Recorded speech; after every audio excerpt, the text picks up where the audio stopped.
India के मारूफ आलिम शाही इमाम पंजाब के बयानात के लिए मौलाना उस्मान थेरेपी को सब्सक्राइब करें।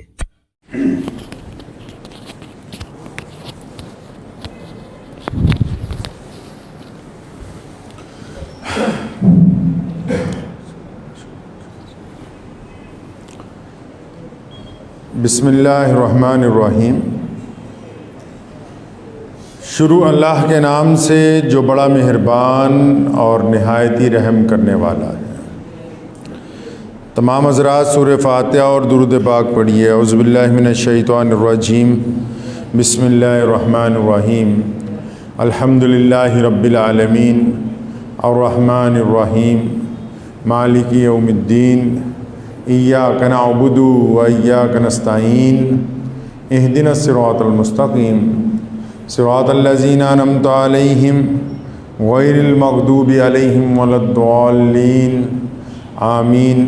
अल्लाहुम्मा सल्लि अला मुहम्मद व अला आलि मुहम्मद कमा सल्लैता अला इब्राहीम व अला आलि इब्राहीम इन्नका हमीदुम मजीद। अल्लाहुम्मा बारिक अला मुहम्मद व अला आलि मुहम्मद कमा बारकता अला इब्राहीम व अला आलि इब्राहीम इन्नका हमीदुम मजीद। तू निशान बेनिशां है, तू जहान सरवरी है। अल्लाह ताला की हुजूर कि तू निशान बेनिशां है, तू जहान सरवरी है। तुझे देखना इबादत, तेरी याद बंदगी है। तू निशान बेनिशां है, तू जहान सरवरी है। तुझे देखना इबादत, तेरी याद बंदगी है। माना कि पुरखता हूँ पर हूँ तो बंदा तेरा। माना कि पुरखता हूँ पर हूँ तो बंदा तेरा। गर चाहे तू निभा दे, तेरी बंदा परवरी है। प्यारे नबी हज़रत मोहम्मद रसूलुल्लाह सल्लल्लाहु ताला अलैहि वसल्लम ने इरशाद फरमाया कि अल्लाह करीम की जो ज़ात है वो अपने एक बंदे के साथ 70 माओं से ज़्यादा मोहब्बत करने वाली ज़ात है। यानी एक माँ जो है वो अपने बच्चे से किस हद तक मोहब्बत करती है कि वो अपनी जान भी बाज़ औक़ात अपने बच्चे के लिए कुर्बान कर देती है। बहुत सारी ख़ताएँ, गलतियाँ, बहुत सारी बातें ऐसी होती हैं कि जब बंदा सब लोगों से शर्मिंदा हो जाता है और अक्सर लोग उसकी हौसला शिकनी करते हैं, तो ऐसे संगीन हालात में भी माँ जो है वो अपने बच्चे को दिलासा देती है। पूरी दुनिया उसकी मुखालिफ हो जाती है लेकिन माँ अपने बच्चे का साथ देती है। पूरी दुनिया खराबियाँ निकालती है अगर किसी फ़र्द के अंदर, लेकिन माँ जो है वो फिर भी अपने बच्चे की खूबियाँ बयान करती है।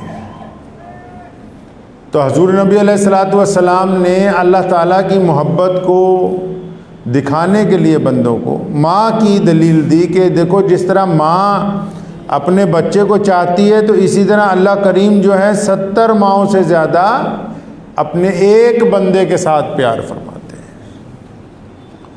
कुछ लोगों को बीच में मुगालता हो जाता है कि शायद वो बंदा मुसलमान ही हो तो इसीलिए प्यार करते हैं। नहीं नहीं नहीं, अल्लाह करीम ने कायनात में जितने भी अफराद को पैदा किया अल्लाह तबारक व तआला सबसे यकसां प्यार करते हैं।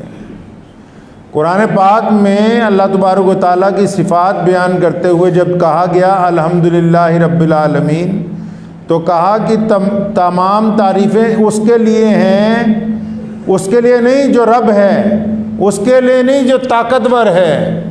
पहले कहा गया कि तमाम तारीफ़ें उस ज़ात के लिए हैं जो सारे जग का पालनहार है। लफ्ज़ पालनहार को इस्तेमाल किया गया ताकि ये बताया जा सके पूरी दुनिया के लोगों को कि अल्लाह करीम की जब रहमतों का नुज़ूल होता है तो सब पर यकसा तौर पर होता है। अब कितने लोग उनको वसूल पाते हैं, कितने नहीं, ये उनके अमाल के लिहाज से। कितने लोग झोली फैला के अल्लाह तबारक व तआला की रहमत को समेट लें, कितनों को तौफीक ना हो कि वो अल्लाह ताला की हुजूर सरबसुजूद हों। कितने ऐसे हैं जो अपने आमाल की खूबी की वजह से अल्लाह का कुर्ब हासिल कर लेते हैं, और कितने ऐसे हैं जो दरवाजे तक आई हुई नेमतों को ठुकरा देते हैं। हमारे यहाँ एक रवाज चला है कि लोग एक दूसरे को डराते बहुत हैं। मैंने ये रवाज मस्जिदों में भी देखा, कई जगह जुमे की तकरीरों में भी सुना। मैं दिल्ली गया तो मैंने वहाँ एक इमाम साहब को तकरीर करते हुए देखा कि वो डरा बहुत रहे थे लोगों को। इस्लाम ने इस वतीरे का भी इनकार किया है। प्यारे नबी हज़रत मोहम्मद रसूलुल्लाह सल्लल्लाहु अलैहि वसल्लम ने जो हमें तालीम दी है वो लोगों को डराने की नहीं दी, लोगों की हौसला शिकनी करने की तालीम नहीं दी है। अगर कोई बंदा 5 वक्त नमाज पढ़ता है और वो अपने पड़ोसी को खौफजदा करना चाहता है, या अगर उसका कोई भाई बीमार है उसको उस बीमारी की वजह से और खौफजदा कर रहा है, या कोई उसका अजीज़ व अकारिब कारोबार में नुकसान की वजह से परेशान है और उसको और मज़ीद डरा रहा है, तो शरीयत ने इसे हराम करार दिया। इस्लाम ने कहा कि हमने मुसलमानों को जो दीन दिया है ये लोगों को हौसला देने के लिए दिया है। सैयदना बिलाल रज़ियल्लाहु तआला अन्हु चक्की पीस रहे हैं, बुखार चढ़ा हुआ है, बीमार हैं तो और तंग दस्त हैं, गुलाम हैं। मोहम्मद रसूलुल्लाह वहां से गुजरे, ये भी नहीं पता कि इनका नाम बिलाल है, ये भी नहीं पता कि ये किसके गुलाम है, बस इतना पता है कि ये गुलाम होने की वजह से इस पर तशद्दुद हो रहा है। और लोग गुजरते तो कहते थे तेरे साथ बुरा हो रहा है। मोहम्मद रसूलुल्लाह गुजरे तो रुक के न सिर्फ ये कहा कि तुम्हारे साथ ज्यादती हो रही, बल्कि यूं फरमाया कि मैं तुम्हारा साथ दूंगा, तुम आराम करो, तुम्हारी जगह हम चक्की चला देंगे। कबीला बनु सलेम के एक आदमी का जब हक मार लिया अबू जहल ने, उतबा ने, उमैया ने, वलीद ने उस बंदे को डराया कि अबू जहल से तुम्हारे पैसे कोई नहीं दिलवा सकता है, कि अबू जहल मक्के का गवर्नर है, बहुत बड़ा गुंडा है और इससे तुम्हारे पैसे कोई नहीं दिलवा सकता। उसने अपने ऊंट अबू जहल को बेचे थे, और वो जिसने बेचे वो मुसलमान नहीं है, उसका दीन से कोई ताल्लुक नहीं है, लेकिन वो परदेसी है, घबरा गया है। मोहम्मद रसूलुल्लाह सल्लल्लाहु अलैहि वसल्लम से जब उसका सामना हुआ, मेरे आका ने पहला लफ्ज उसको ये कहा कि तुम मुझे परदेसी लगते हो, परेशान लगते हो, चलो हम पहले तुम्हें खाना वाना खिलाएंगे। उसने कहा नहीं, मेरे तो पैसे मार लिए। अबू जहल ने फरमाया घबरा क्यों, हम दिलवाएंगे तुम्हारे पैसे। शरीयत ने यह तालीम दी है मुसलमानों को कि हम लोगों की हौसला चिकनी करने के लिए नहीं आए हैं। लोग डरा रहे हैं दूसरों को। मैं एक जगह गया, यहाँ खतौली में एक साहब, हमारे हकीम साहब थे, उनका इंतकाल हो गया, तो ताज़ियत के लिए उनकी मस्जिद में नमाज पढ़ी तो 5-7 अहादीस और उसके अलावा उन्होंने अपने पास से 3-4 नसीहतों की बातें कि नमाज नहीं पढ़ेंगे तो ये हो जाएगा तुम्हारा, वो हो जाएगा, इतनी खौफजदा बातें और लिख रखी नोटिस बोर्ड के ऊपर। तो मैंने उन्हें कहा कि अल्लाह के बंदो, अल्लाह तबारक व तआला तो बज़ात खुद कुरान पाक में मा गर्रका बिरब्बिकल करीम बार बार कहते हैं कि ए मेरे प्यारे बंदे को, और उस बंदे को अल्लाह ताला प्यारा कह रहे हैं जो बंदा गुनहगार है, जो बदकिरदार है। तुम तो उसे प्यारा कहते हो ना जो शक्ल सूरत से अच्छा लगता हो, जो कारोबार ज्यादा बहुत अच्छा करता हो, जिसके पास सरमाया बहुत अच्छा हो, जो तुम्हारा रिश्तेदार हो, जो तुम्हारा खूनी भाई हो, तुम्हारा बेटा हो, तुम्हारा बाप हो, तुम उसे प्यारा कहते हो। अल्लाह करीम ने उन्हें प्यारा कहा जिनको दुनिया ने धस्कार दिया, जो दुनिया के बदतरीन लोग कहलाए जाते हैं, जो कि गुनाहों की दलदल में धंसे हुए। अल्लाह करीम ने उनको सदा लगाई माँ गर्रका बिरब्बिकल करीम, के मेरे प्यारे बंदे तुझे मुझसे किसने गलत फहमी में डाल दिया, तू मेरी तरफ आ तो सही, मैं तुझे बख्शने के लिए तैयार हूं। पता लगा दीन हौसला शिकनी का नाम नहीं है। इस्लाम ने कहा कि अगर आप किसी की तारीफ नहीं कर सकते, सुन लीजिए, दिल पे लिख लीजिए इस बात को, शरीयत ने कहा कि आप अगर किसी की तारीफ नहीं कर सकते तो उसकी बुराई ना करें। इस्लाम ने कहा कि किसी की तारीफ नहीं कर सकते तो उसकी बुराई ना करें। फिर शरीयत ने कहा कि अगर आप किसी की मदद नहीं कर सकते उसको धक्का मत मारें। किसी का अगर आप साथ देने की ताकत नहीं रखते तो उसको पीछे करने की भी कोशिश ना करें। शरीयत ने कहा है कि मुसलमानों की ये जिम्मेदारी बनती है कि वो किसी को खौफजदा ना करें। कुफार मक्का ने लोगों को खौफजदा किया हुआ था कि तुम जात और बरादरी की बुनियाद पर आगे नहीं बढ़ सकते, तुम जात और बरादरी की बुनियाद पर बैतुल्लाह में नहीं जा सकते। मोहम्मद रसूलुल्लाह ने उस खौफ को खत्म किया, सैयदना उसामा को सरदार बनाया जबकि वो गुलाम है। बिलाल हबशी रज़ियल्लाहु ताला अन्हु गुलाम है, उनको मुअज्जिन रसूल का दर्जा दिया गया ताकि लोगों को हम बताएं कि हम लोगों में से खौफ को ख़त्म करने के लिए आए हैं। ये क्या बात हो गई कि अगर कोई भाई ज़्यादा बीमार है तो हम उसके पास बैठ के नौज़ुबिल्लाह ये कहें कि अच्छा मेरे भी फ़लाँ रिश्तेदार का इसी बीमारी से इंतकाल हो गया था। इसका मतलब आप शरीयत की खिलाफ वर्जी कर रहे हैं दूसरे की हौसला शिकने करके। आप डरा रहे हैं लोगों को। अगर कोई बंदा तहरीक चला रहा है, कोई कुछ कर रहा है इंसानों की भलाई के लिए, कोई बंदा मूवमेंट चला रहा है और हम उसका साथ देने की बजाय उल्टा बैठकर उसकी मुखालफत करें कि नहीं जी नहीं ये तो बहुत गलत हो गया, तो इसका मतलब आप उन लोगों में से हैं जो नेक लोगों की तरदीद करते हैं, आप उनका साथ नहीं देते हैं। शरीयत ने हमें दर्स दिया है कि बदतरीन हालात में घबराया नहीं जा सकता है। इंसानों को सबक दिया मोहम्मद रसूलुल्लाह ने कि अगर हालात आपके मुआफिक ना हो, आबो हवा आपके मुआफिक ना हो, अगर आपको दवाई नहीं लग रही या आपके कारोबार में लगातार नुकसान हो रहा है या आप कोई तहरीक चला रहे हैं उसमें आपके साथ नुकसान हो रहा है या पूरी हुकूमतें आपके मुखालिफ हो गई हैं, तो इस्लाम ने कहा है कि इसमें घबराने की तो कोई बात नहीं है।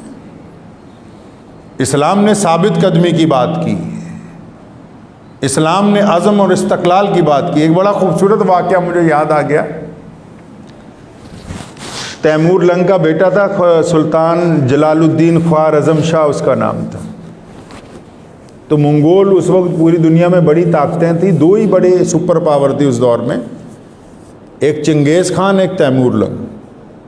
दुनिया की सुपर पावरें थी दोनों और इनके पास लाखों लाखों फौजें थी। तो तैमूर लंग का जो बेटा था छोटा, उसका नाम था सुल्तान जलालुद्दीन ख्वार आज़म शाह। एक जगह चंगेज़ खान की 10 लाख फौजों ने उसे घेर लिया। सुनो इस्लाम ने दर्स क्या दिया है। अब उसे जब घेर लिया, इसके पास 10-15 हज़ार सिपाही थे सारे। जिस दिन मैं ये वाक़या पढ़ा तो मैं बहुत देर सोचता रहा भी जिनका आज़म इस्तक़लाल अल्लाह पे कामिल होता है वो किस तरह के लोग होते हैं। तो लिखा है कि वो एक पहाड़ी पर बुलंद पे खड़ा था, उसकी फ़ौज की टुकड़ी साथ में थी, तो चारों तरफ चंगेज़ खान की फ़ौजें, मंगोल जो थे उन्होंने उसे घेरा हुआ था। अब इसका जो वज़ीर है जलालुद्दीन का, ये कहता है कि मैं और मेरे साथी दिल में सोच रहे हैं कि इतनी बड़ी फ़ौज ने हमें घेर लिया तो इससे बच के निकलना कैसे है, अपनी जान कैसे बचाएं। और दुनिया का नुक्ता भी यही कहता है कि अगर बहुत बड़ी ताकत कोई सामने आ गई तो बंदा कैसे बाहर निकले। तो वज़ीर कहता है कि मैं और मेरे साथी वज़ीर और जर्नैल ये सोच रहे हैं कि ये इतनी बड़ी फ़ौज हमारे सामने खड़ी मंगोलों की, इनसे कैसे हमारी जान बचेगी, हम यहाँ से निकलेंगे कैसे, हम तो 10-15 हज़ार हैं, ये कई लाख हैं। तो कहता है कि वो जो सुल्तान था जलालुद्दीन, वो हमसे भी ज़रा एक चोटी और ऊपर खड़ा उधर देख रहा था दुश्मन की तरफ। तो हम सब ने मशवरा किया चलें सुल्तान से पूछें क्या करना है। तो हम सुल्तान के पास सोचे और पहुँचे और हमने ये सोचा भी सुल्तान अब हमें राय देगा भी किस तरफ से निकला जा सकता है, क्या किया जा सकता है। कहना अभी हम बोलने लगे तो सुल्तान ने वज़ीर के कंधे पे हाथ रखे, कहा अब्दुर्रहमान इधर आ, यार मैं बहुत देर से इनको फ़ौजों को देख रहा हूँ और मैं ये सोच रहा हूँ कि जलालुद्दीन जब मैं इनको हरा दूंगा तो इतने जनाजे दफनाऊँगा कहाँ मैं। वो ये इतने लाख जो सामने मेरे खड़े हैं, मैंने इनको हराना है, वो इतने लोग हलाक हो जाएंगे, इनका कब्रिस्तान ही बहुत बड़ा बन जाएगा, इतनी जगह कहाँ से लाऊंगा मैं। वज़ीर कहता है मेरे पैर के नीचे से ज़मीन निकल गई और मुझे यकीन हो गया कि मैं जिस बादशाह की रहनुमाई के अंदर जंग करने के लिए आया हूँ, इसकी तारीख में शिकस्त नाम की कोई चीज़ नहीं लिखी हुई। चंगेज़ खान ने कहा था जंग में हारने के बाद कि अगर जलालुद्दीन मेरा बेटा होता तो मैं पूरी दुनिया को 2 बार फतेह करता। उठाइए तारीख पढ़िए कभी आप। इस्लाम ने तालीम दी है इंसानों को कि लोगों को डराए नहीं। हम लोगों ने तो काम पकड़ लिया लोगों को डराने का। मस्जिदों में डरा रहे हैं, मोहल्लों में डरा रहे हैं, बाज़ारों में डरा रहे हैं, कोई भी मिल रहा है अगले को खौफजदा कर रहे हैं, मशवरा ही सही नहीं दे रहे। कोई आपसे मशवरा लेने आता है, भाई मेरा फलां काम हो जाएगा, नहीं नहीं नहीं नहीं, ये काम नहीं हो सकता, ये ऐसा नहीं होगा भाई। पड़ोसी को डरा रहे हैं कि तू फलां काम कर रहा है तो तुझे ये जुर्माना लग जाएगा, फलां काम कर रहा है ये जुर्माना। इस्लाम ने डराने की तालीम तो नहीं दी इंसानों को। अल्लाह करीम ने अपने बंदों को डराया तो नहीं, कहीं अपनी मिसाल दी। अल्लाह ने फरमाया मेरी रहमत जो है मेरी तमाम बातों के ऊपर गालिब है, और फरमाया हमने अपनी जो मोहब्बतें हैं उनमें से एक हिस्सा सिर्फ माँ को दिया है, और तुम दलील देते फिरते हो देखो माँ कितनी मोहब्बत करती है। इसलिए फरमाया कि हम अपने बंदे को 70 माँओं से ज़्यादा प्यार करते हैं। कुरान पाक ने बार बार तालीम दी हमें, चाहे आपका पड़ोसी हिंदू है, सिख है, दलित है, ईसाई है, कोई भी है, आपका जो अजीज़ो अकारिब है, कोई भी वो किसी भी मजहब से ताल्लुक़ रखता है, इस्लाम ने कहा कि उनके नेक मशवरों के अंदर जब उनके साथ कोई मामलात होता है आप उनको डराएं नहीं कि आपका फला काम खराब हो जाएगा, बल्कि अपनी ताकत के मुताबिक उनको हौसला दें, उनकी हिम्मत अफजाई करें। शरीयत ने इन बातों की तलकीन दी है। हम तो फतवा में बढ़ गए कि पजामा ऊंचा है या नीचा है, दाढ़ी लंबी है या थोड़ी है, मूछे कितनी कतरी होनी चाहिए। वो फरोई मसाइल अपनी जगह साबित है, बुनियादी तौर पे वो हमारे जाती तौर पे हैं, लेकिन जो इस्लाम ने अपना आफाकी पैगाम हमें पूरी दुनिया के लिए दिया उसको अमल में कौन लेके आएगा? उसकी तालीम तो इसके साथ साथ बहुत जरूरी है कि हम अपनी ज़ाती तौर के ऊपर ही, अपनी ज़ाती मसाइल के ऊपर ही एक दूसरे के दरमियान में लड़ते रह जाएंगे और इस्लाम का पैगाम कोई हम तक पहुंचाएगा नहीं। अब शब बारात आ रही है, देखिए परसों को इतवार की रात को शब बारात है। नबी अकरम सल्लल्लाहु अलैहि वसल्लम की मुतअद्दिद अहादीस हैं शब बारात के मुतालिक। मुझे अक्सर एक साहब का शेर याद आ जाता है, वो कहता है अकीदे मुनजमिद अपनी जगह पर, मतलब जो अकीदा है ना वो तो अपनी जगह खड़ा हुआ है, मतलब मुनजमिद जम गया है। अकीदे मुनजमिद अपनी जगह पर, इमामों की कबाएं लड़ रही हैं। अब कोई यूट्यूब पे लगा हुआ हराम है, कोई लगा हुआ हलाल है, कोई लगा हुआ है रोज़ा ना रखो, कोई लगा हुआ है मस्जिद में ना जाओ, कोई कह रहा है फलां जगह ना जाओ। इबादत की जो रूह मुहम्मदुर रसूलुल्लाह ने अता की है, अहदीस में जितनी बात आ गई, आप उस मुस्बत बात को कौम को क्यों नहीं बता रहे हैं? क्या इख्तलाफ से बच के कोई रास्ता इस्लाम ने अल्लाह और उसके रसूल तक जाने का नहीं दिया है? एक मस्जिद है पूरी दुनिया की सबसे बड़ी मस्जिद जिसको बैतुल्लाह कहते हैं, उसमें शिया जाते, सुन्नी जाते, बरेलवी, अंसारी, कुरैशी, पठान, अहले हदीस, और वो तमाम के तमाम अपने अपने तरीक़ेकार के मुताबिक नमाज अदा करते हैं। उनकी हो रही है और आपकी हो नहीं रही है एक मस्जिद में। जितने अकायद हैं पूरी दुनिया में मुसलमानों के दरमियान, अब वो चाहे नियत यहाँ पर बांध ले, चाहे यहाँ पर बांध ले, चाहे वो रफ़ादैन करे या ना करे, ये तमाम की तमाम मुहम्मदुर रसूलुल्लाह की सुन्नतें हैं। तो एक दूसरा बंदा अगर किसी और सुन्नत की अदायगी कर रहा है और आप उस सुन्नत की अदायगी को वजह बनाकर अपने भाई की दुश्मनी कर रहे हैं, तो फिर आप कोई आला तरीन मुसलमान नहीं बन गए हैं। दिल में इतनी जगह होनी चाहिए कि अपने दूसरे मुसलमान भाई को आप मस्जिद के अंदर उसको उसके इमाम के मुताबिक नमाज पढ़ने की इजाज़त दें।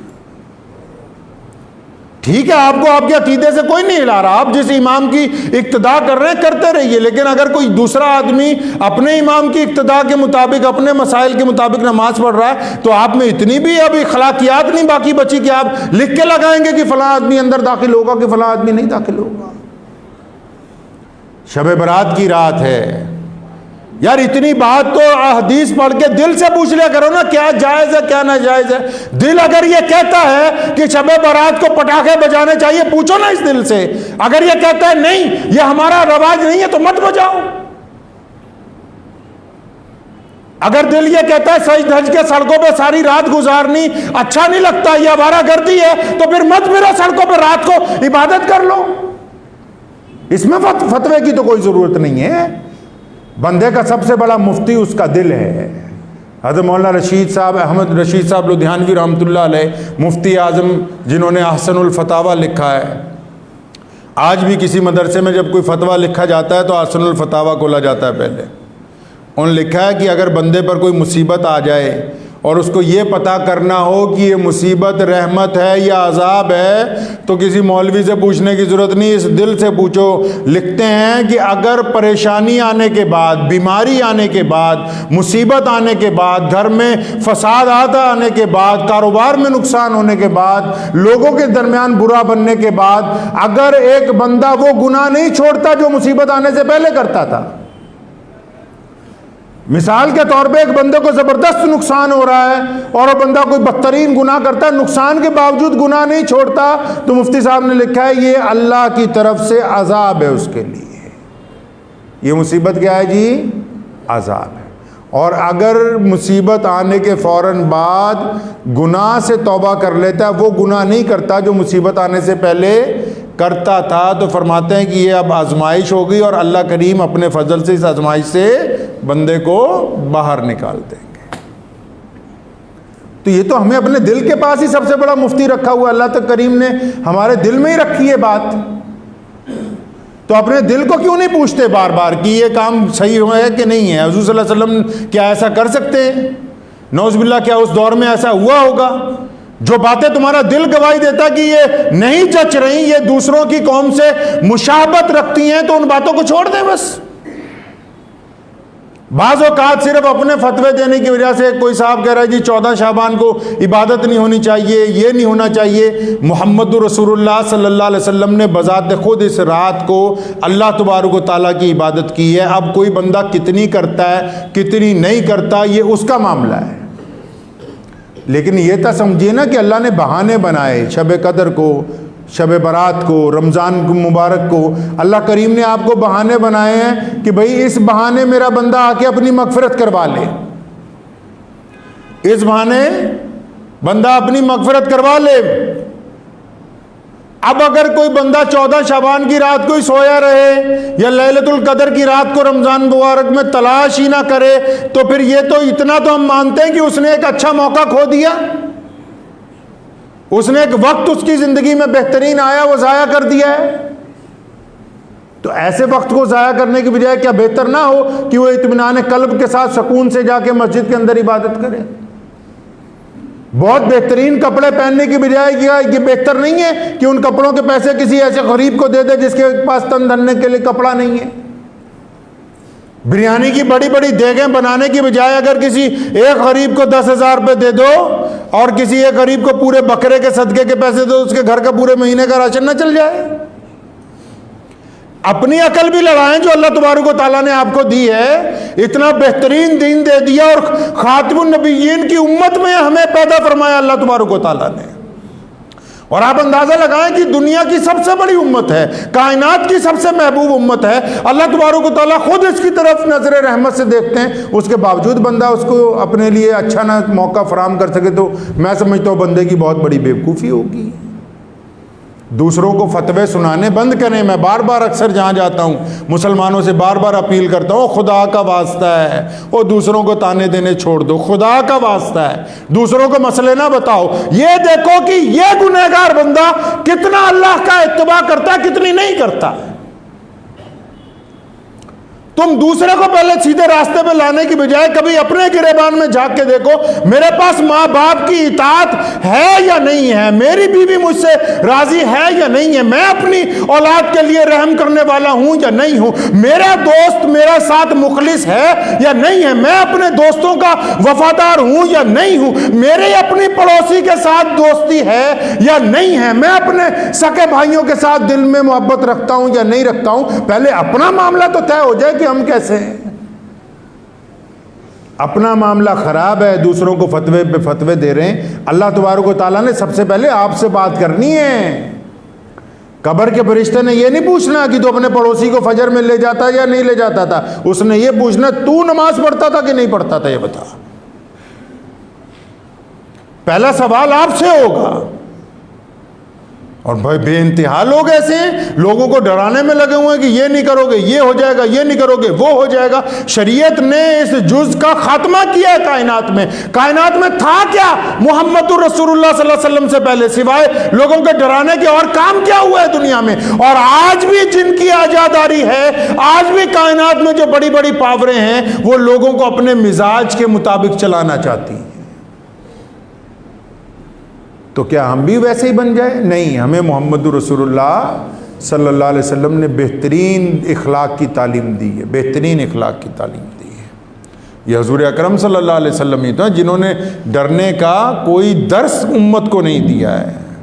जब मदीना मुनव्वरा तशरीफ़ लाए, अभी थोड़ा ही अरसा गुजरा है, ना माल है, ना दौलत है, ना इक़्तिदार है। मदीने के यहूदी हजूर सल्लल्लाहु अलैहि वसल्लम के मुखालिफ हैं। वहाँ पर सहाबा कराम के पास कोई ज़्यादा वसाइल नहीं है, कारोबार अभी ज़्यादा शुरू नहीं हुए हैं, कहत साली है। उस दौरान भी जब मक्के के गवर्नर ने, अबू जहल ने, उतबा ने, वलीद ने, अबू लहब ने जब धमकी दी ना कि हम मुसलमानों को ख़त्म करने के लिए आ रहे हैं बदर की तरफ, मोहम्मद रसूलुल्लाह दुश्मन से भी 2 दिन पहले मैदान बदर के अंदर पहुँच गए। पूरी कायनात को दर्स दिया है कि इंसान इंसानों को डराए नहीं, इंसान इंसानों को खौफज़दा ना करें। जो लोग अपने रिश्तेदारों को डराते हैं, भाई बहनों को डराते हैं, पड़ोसियों को डराते हैं, याद रखें जो इबादत गुजार बंदा अपने अजीज़ व अकारिब को, चाहे वो मुसलमान हैं चाहे वो गैर मुस्लिम है पड़ोसी, अगर जानबूझ के उनको डराता है, उनको खौफज़दा करता है, तो ऐसे बंदे की इबादत कबूल नहीं हो सकती है। शब बारात की रात आ रही है, तौबा करने का बड़ा पुरहसीन पुरखलूस मौका है। ऐसे मौके कम आते हैं कि अल्लाह तबारक व तआला बज़ात खुद जिस दिन आवाज़ दे के हमारी तरफ हाथ बढ़ा रहे हों कि आ जाओ। अक्सर हम लोग, मैं जलसों में जाता हूं तो मगफ़िरत की, अपनी और अपने साथियों की मगफ़िरत की दुआएं मंगवाता हूँ। एक साहब मुझे कहने लगे कि ये क्या बात हुई, आप यही कहने लग पड़ते हैं अल्लाह हमारी जितने लोग यहाँ बैठे हम सबकी मगफ़िरत फरमा। मैं कहा मरने के बाद पता नहीं कोई मगफ़िरत की दुआ करे ना करे, जब अल्लाह ने तुम्हें हिम्मत दी है तुम तो कर लो अपने लिए। खुद तो बजाते खुद अपने लिए कुछ कीजिए ना। घर वाले जिनके लिए आप ठगी मारते हैं ना, सुनो इत्मीनान से आखिरी बात, जिन घर वालों को खुश करने के लिए हम सारी ज़िंदगी दौलत कमाते हैं और बेइंतहा ऐसे काम कर जाते हैं जो शरीयत के ख़िलाफ़ होते हैं या हमारे ज़मीर के ख़िलाफ़ होते हैं, जिस दिन जान निकलती है ना तो बच्चे कहते हैं अब्बा जी का जनाजा जल्दी उठा लो, जो रिश्तेदार दूर रह गया कोई बात नहीं, कब्र पे फातिहा पढ़ाएगा जाके। जिना ली तू पाप कमाया कित्थे ने तेरे कर दे।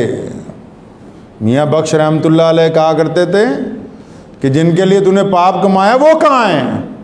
वो तो नहीं पूछते अब, वो तो तुम्हारे उतरे हुए कपड़ों को भी अपने घर में रखने के लिए तैयार नहीं कि ये भी दे दो किसी को। तो खुद अपने लिए भी अल्लाह को राज़ी कर लें, करेंगे जी इंशाअल्लाह ताला। और अल्लाह को राज़ी करने के पहले इत्मीनान से इस दिल को धो लें। अगर इस दिल में किसी की बुराई है, अगर इस दिल के अंदर दूसरे के लिए कीना है, बुग़्ज़ है, अदावतें हैं, और ऐसे प्लान बना रखे हैं कि फलां की बेटी से जिना करूंगा, फलां की लड़की को फंसा लूंगा, फलां के साथ ठगी मार के इतने पैसे कमा लूंगा, फलां को बेइज्जत कर सकता हूं मैं, फलां का मैं नुकसान कर दूंगा, ये तमाम कूड़ा करकट लेके अगर इस कूड़े करकट के साथ आप मस्जिद में आके सजदा करेंगे तो वो सजदा आपके मुंह पे मार दिया जाएगा, कबूल नहीं होगा। गलत फहमी में ना रहें, गलत फहमी में ना रहें। जिस तरह वज़ू करते हैं इस तरह अंदर का वज़ू करना भी ज़रूरी है, और अंदर का वज़ू तौबा से होगा, इस्तग़फ़ार से होगा और दिल को पाक करने से होगा। तो दुआ भी करें कि अल्लाह तबारक व तआला ये जो शब बारात आने वाली है इतवार की रात को, अव्वल जो नफिल इबादत होती है वो अफजल होती है घर में। घर में भी करें, अगर मस्जिद में आना चाहते हैं मस्जिद के अंदर भी आ सकते हैं, मस्जिद में आकर भी इबादत कर सकते हैं। पूरी उम्मत के लिए दुआएं मांगे, अपने लिए मांगे और उन लोगों के लिए दुआएं मांगे जिनका आप पर हक है, जिनको आपसे उम्मीद है। कई ऐसे लोगों का इंतकाल हो जाता है जिनसे आपको बड़ी मोहब्बत होती है और वो रोज़ इंतज़ार करता है कि शायद हमारे लिए अब्दुर्रहमान दुआ करेगा, मोहम्मद शफी दुआ करेगा, इसको तो पता ही नहीं कि फ़लाँ से मेरी मोहब्बत इंतकाल हो के बाद ख़त्म हो गई। उन लोगों के लिए दुआएं करें जिनका आप पर हक है, जो मुंतज़िर हैं अपनी कब्रों में कि शायद वो फ़लाँ मेरा दोस्त सारा दिन मेरे साथ फिरता था, फ़लाँ मेरा वो यार, हमने फ़लाँ फ़लाँ काम इकट्ठे किए थे। माँ बाप मुंतज़िर हैं कि हमारी औलाद जिनको हमने अपना खून पिला के बड़ा किया। पड़ोसी मुंतज़िर हैं कि जिनसे मोहब्बतें रहीं। जो लोग दुनिया से जा चुके हैं याद कर कर के एक एक का नाम लेके उनकी मगफरत की दुआएं करें, ये उनका आपके ऊपर हक है। और शब बारात की रात को कोई ऐसा काम ना कीजिए जिसमें आपका दिल आपको मुलामत करे, सुबह को ऐसा लगे कि ये रात ज़ाया हो गई। चाहे वो सड़कों पर आवारागर्दी है, चाहे वो पटाखे चलाने हैं, चाहे वो सारा दिन बाहर बैठ के रात को सारी रात उस दिन चाय पीते रहें, खुराफात करते रहें, चुगलियाँ करते रहें, कोई ऐसा काम ना कीजिए कि सुबह को आपका दिल कहे कि उस्मान यार रात ज़ाया हो गई, ये हाथ से निकल गई, कोई फ़ायदा नहीं इसका हुआ। तो शब बारात की रात को कोशिश करें कि अल्लाह तबारक व तआला हम सबको इसके ऊपर सही माना में अमल करने की तौफीक अता फरमाए। व आखिर दावाना अनिल हम्दुलिल्लाहि रब्बिल आलमीन।